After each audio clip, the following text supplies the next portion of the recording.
We will have artificial intelligence reaching human levels. The short definition of the singularity is the moment when artificial intelligence reaches human intelligence levels. And I repeat, we expect that to happen between 2029 and 2045 at the latest. The U.S. Department of Commerce 10 years ago published a very influential report called NBIC, Nano, Bio, Info, Cosma. These are the 4 technologies of the future. If you look on the top, we have nano that studies atoms, bio that studies cells. Nano and bio are like the hardware of life. The hardware of life. And below we have the info that studies bytes and cosma that studies neurons. And that is the software of life. So we have the hardware and the software of life. Also, one is natural and one is artificial. Nanotechnology is artificial biotechnology, or vice versa. Biotechnology is natural nanotechnology in a way. The same at the bottom. Infotechnology is artificial cognotechnology, or cognotechnology is natural infotechnology. And all these technologies are converging in the next 20 years, reaching this technological singularity that will change humanity and it will change humans. Sequencing a human genome is going to be only $10 in a few years, and you will do it in a few hours. So this will be a typical experiment in biology class.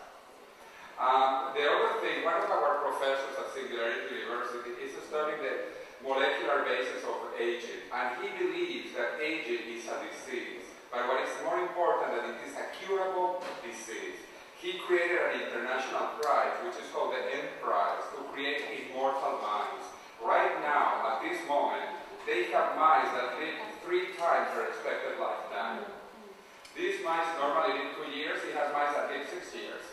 Mosquitoes, the fruit flies, 4 times as long. Worms, 6 times as long. He expects in no more than 10 years to have immortal mice.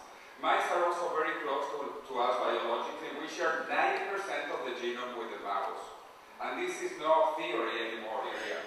We are creating artificial life.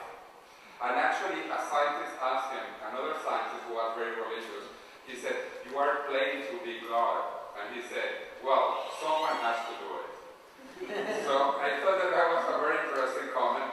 But the fact is that he is creating life. He is creating artificial life. The other thing that is happening from the artificial intelligence side is we are having computers that are reaching the levels of human intelligence during the next 20 years. These are the forecasts.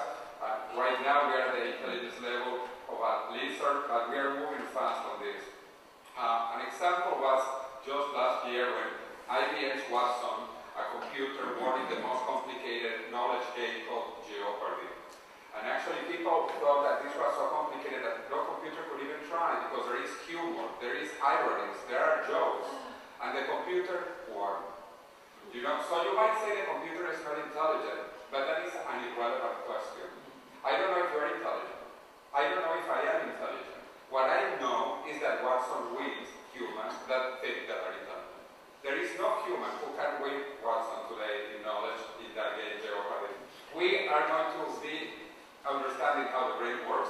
The structure of the brain is 10 to the 17 computations per second. That is the complexity of our brains.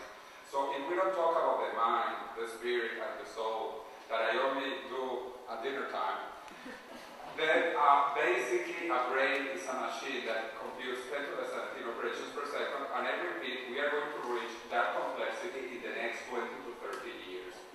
And we are also making the first implants, connections between brains and machines, opening the brain, or without opening, just putting some electrons on the heads. And there are some computer games that began with this last year. Now you don't need your mouth, your hands, your arms to play video games. You put a hat with electrodes. Basically, this is a philosophy actually invented by Julian Huxley, the Director General of UNESCO. In the 1930s, he wrote a book where he talked about transhumanism, which is the philosophy of humanism with science and technology to transcend human limitations. But we have to do it carefully so that we don't finish like that. Okay? We don't want to finish like that. So, evolution continues. We are not the end of evolution. This will continue, and we will cure all of these diseases thanks to technology. We will cure these horrible diseases in the next 10, 20 years. This is the word in Chinese that means crisis. Crisis in Chinese has 2 idioms. one is danger, but the second one is opportunity.